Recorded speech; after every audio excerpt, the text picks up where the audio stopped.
कहते हैं भैया कि तुम हाथ मिलाओगे तो हम गले लगा लेंगे, कि तुम हाथ मिलाओगे तो हम गले लगा लेंगे। और गर समझ लिया तुमने हमें अपना दुश्मन, तो गुरु दुश्मनी का हिसाब भी डंके की चोट पर निभाएंगे। कुछ ऐसे ही हालातों का सामना करना पड़ा था भारतीय टीम के कप्तान दादा सौरभ गांगुली को। तब भारत और इंग्लैंड के बीच चैंपियंस ट्रॉफी का एक निर्णायक मुकाबला श्रीलंका के मैदान पर खेला जा रहा था, जहां इंग्लैंड के खिलाड़ियों ने इस मैच को जीतने के लिए एक खास प्लान बनाया था कि जब सहवाग और गांगुली मैदान पर बल्लेबाजी करने के लिए आए तो सहवाग के ऊपर बाउंसर की बौछार कर दो और गांगुली को स्लेज करके गुस्सा दिलाओ, और इस तरह से आउट करके हम ये मैच बड़ी ही आसानी से जीत लेंगे। और जब भारतीय टीम की बल्लेबाजी शुरू होती है तो अपने इसी प्लान के तहत एक तरफ जहां सहवाग पे बाउंसर की बौछार हो जाती है, वहीं अंग्रेजी खिलाड़ी दादा को गुस्सा दिलाने और उकसाने में लग जाते हैं। और फिर तो उसके बाद उस मैदान पर जो कुछ भी हुआ वो किसी तूफान और सुनामी से कम नहीं था, क्योंकि उस तूफान और सुनामी ने अंग्रेजों की ऐसी धज्जियां उड़ा डाली थी कि उस मैच के बाद दादा को उकसाने का हिम्मत इंग्लैंड के किसी भी खिलाड़ी में आज तक नहीं हुआ है। क्रिकेट के सबसे बेहतरीन मैचों में से एक इस मैच का पूरा हाईलाइट वीडियो मैं आपको दिखाने जा रहा हूं, लेकिन आगे बढ़ने से पहले आपसे गुजारिश है कि इस वीडियो पे एक लाइक जरूर दीजिएगा और चैनल पे नए हैं तो सब्सक्राइब वाला बटन भी जरूर दबा दीजिएगा। इस धमाकेदार मैच के लिए माहौल सज चुका था और फिर दोनों टीम के कप्तान टॉस के लिए बीच मैदान पर आते हैं, जहां इंग्लैंड ने टॉस जीतकर पहले बल्लेबाजी करने का फैसला लिया।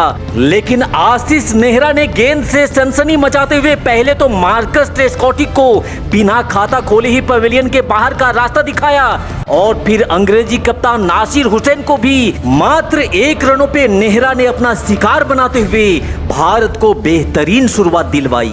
लेकिन फिर उसके बाद तो भारतीय गेंदबाज मानो एक एक विकेट के लिए तरसते नजर आने लगे, जिसका खामियाजा ये होता है कि इंग्लैंड ने निर्धारित 50 ओवर में 271 रनों का टारगेट भारत के सामने रख दिया था। और अगर आपको लगता है कि बस 271 रन, तो भैया मैं आपको बता दूं कि उस दौर में खास करके श्रीलंका के मैदान पर 271 रनों का टारगेट बहुत बड़ा टारगेट माना जाता था। इसलिए बेशक भारतीय टीम के लिए ये एक कड़ी चुनौती होने वाली थी, जिसे स्वीकार करते हुए कप्तान सौरभ गांगुली के साथ वीरेंद्र सहवाग भारतीय पारी की शुरुआत करते हैं, जहां अपने प्लान के तहत अंग्रेजी खिलाड़ियों ने पहले ओवर से ही गांगुली को उकसाने और गुस्सा दिलाना भी शुरू कर दिया था, ताकि दादा डिस्टर्ब हो और अग्रेसर में आकर के अपना विकेट फेंक करके चले जाएं। लेकिन कहते हैं ना कि जो इंसान दूसरों को गिराने के लिए गड्ढा खोदता है,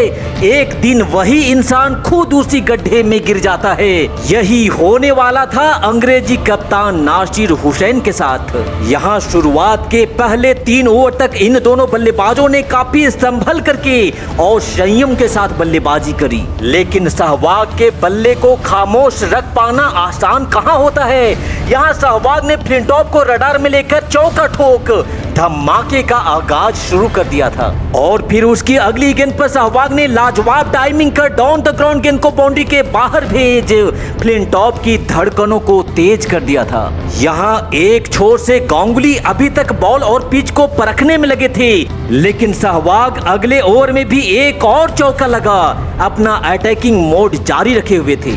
और अब जब गांगुली के रडार में गेंद आई तो गांगुली ने भी कलाइयों के सहारे गेंद को खेल बाउंड्री के बाहर भेज पहला चौका अपने नाम कर लिया। टीम इंडिया के इस अग्रेसिव शुरुआत से अंग्रेजी खिलाड़ी छटपटा उठे थे और अपने प्लान के तहत यहाँ सहवाग को एक जबरदस्त बाउंसर मारा जाता है, लेकिन शेर की तरह पंजों पर खड़ा होकर सहवाग ने उस बाउंसर को ऐसा उड़ाकर मारा कि बाउंसर बन गई सिक्सर, और कमाल लाजवाब का ये था पिक्चर। और इसके बाद तो सहवाग ने ऐसा विकराल रूप धारण किया जिसे देख गेंदबाजों के हाथ कांपने लग गए थे, क्योंकि यहाँ सहवाग किसी भी गेंदबाज को संभलने का कोई मौका नहीं दे रहे थे। फिर देखते ही देखते सहवाग ने मात्र 32 बॉल पे अर्धशतक ठोक लगान का पहला किस्त अंग्रेजों से चुका लिया था। और फिर इस अर्धशतक के बाद सहवाग दोगुने जोश के साथ अंग्रेजी गेंदबाजों के सेवा सत्कार में लग गए थे। तब नासिर हुसैन फील्डर सेट करते करते परेशान हो गया, लेकिन सहवाग अगली गेंद पर वही चौका मार दे रहे थे जहां से नासिर हुसैन फील्डर को हटा रहा था।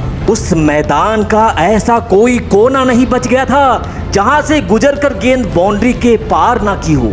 अंग्रेजों की महफिल में त्राही मच चुका था, क्योंकि 15 ओवर में ही 100 रन बनाकर ये दोनों भारतीय बल्लेबाज उनकी बखियां उधेड़ रहे थे। खासकर सहवाग तो ऐसा गर्दा उड़ाए जा रहे थे मानो उनके हाथ में बल्ला नहीं बल्कि AK-47 धरा दिया गया हो। यहाँ गेंदबाज तो परेशान था ही, साथ ही उनके फील्डरों का भी मोरल इतना गिर गया था कि उनसे आसान गेंद भी रोकी नहीं जा रही थी। और अब दूसरी छोर से गांगुली ने भी बाजुओं का बेजोड़ प्रदर्शन दिखाते हुए हवाई प्रहार करना शुरू कर दिया था।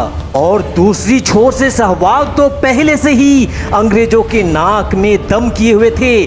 और फिर सहवाग ने धमाकेदार अंदाज में धमाकेदार शॉट के साथ कमाल, लाजवाब और बेमिसाल एक और शतक अपने नाम कर लिया। सहवाग के इस तूफानी शतक के बदौलत भारतीय टीम अब तक इस मैच में काफी आगे निकल चुकी थी।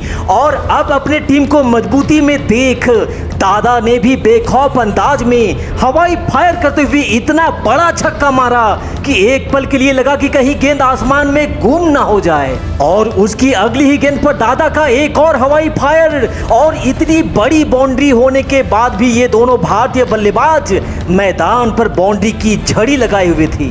अंग्रेजी खिलाड़ियों ने दादा और सहवाग को आउट करने का जो प्लान बनाया था वो प्लान गई तेल लेने। अब तो उन्हें ऐसी हार नसीब होने वाली थी जिसकी परिकल्पना उन्होंने सपनों में भी नहीं करी होगी, क्योंकि एक ने शतक ठोक दिया था तो दूसरे ने अपना अर्धशतक। यहाँ एक देश तबाह और बर्बाद हो रहा था तो दूसरा देश जलवा जलाल था।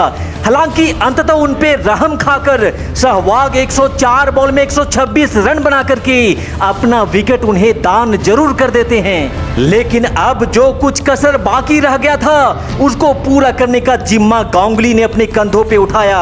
और अब तो गांगुली हर एक बॉल पे जोरदार प्रहार करते हुए बाउंड्री की बरसात में अंग्रेजी गेंदबाजों को भिगाने में लग गए थे। गेंदबाज दादा को बाउंसर पे बाउंसर मारे जा रहा था और दादा हर बाउंसर का मुंह तोड़ जवाब दिए जा रहे थे। और ऑफ साइड पे गांगुली तो इतने मजबूत थे कि उन्हें गैप ढूंढने में जरा भी तकलीफ नहीं हो रही थी। यहाँ सहवाग के आउट होने के बाद भी गांगुली श्रीलंका में तबाही मचा रहे थे और अब इंग्लैंड का हर एक गेंदबाज इस तबाही में तबाह हो रहा था। इसी बीच दादा ने चहलकदमी करते हुए कदमों का इस्तेमाल कर गेंद को हवा में उठाकर जोर से मारा। और कितनी भी बड़ी बाउंड्री हो क्या फर्क पड़ता है, 103 मीटर का छक्का ठोक गांगुली ने भी शतक ठोकते हुए नासिर हुसैन और इंग्लैंड के घमंड को निस्ते नबूद कर दिया था। और शतक पूरा करने के बाद दादा जल्द से जल्द इस मैच को खत्म करना चाहते थे। इसी इरादे से पहले चौका ठोका और फिर दादा के बल्ले से निकला एक और उड़न तस्तरी शॉट जाकर लैंड करी है सीधे दर्शक में। और दादा के बल्ले से निकले इस विजयी शॉट के साथ भारत ने 39वें ओवर में ही इस मैच को जीतते हुए इंग्लैंड से लगान का कर्ज सूद समेत वापस ले लिया था। तो अपने वतन के लिए समर्पित सहवाग और गांगुली की इस बेमिसाल पारी के नाम इस वीडियो पे एक लाइक जरूर दीजिएगा। और आप में से बहुत से लोग ऐसे हैं जो रोज हमारी वीडियो को देखते तो हैं पर गुरु सब्सक्राइब नहीं करते।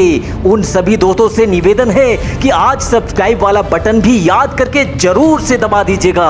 Thanks for watching this video. जय हिंद, वंदे मातरम।